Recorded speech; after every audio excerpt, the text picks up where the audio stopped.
le nkululeko esayilwela sayithola ayikafiki ekugcineni.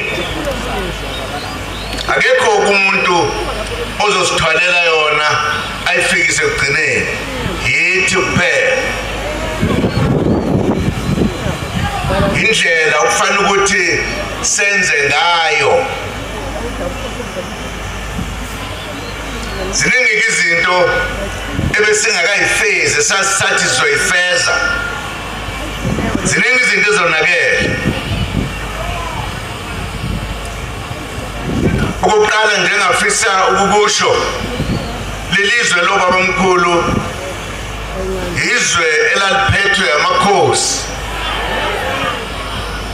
Amakhosi ayishaya umthetho bengakafiki abezizwe.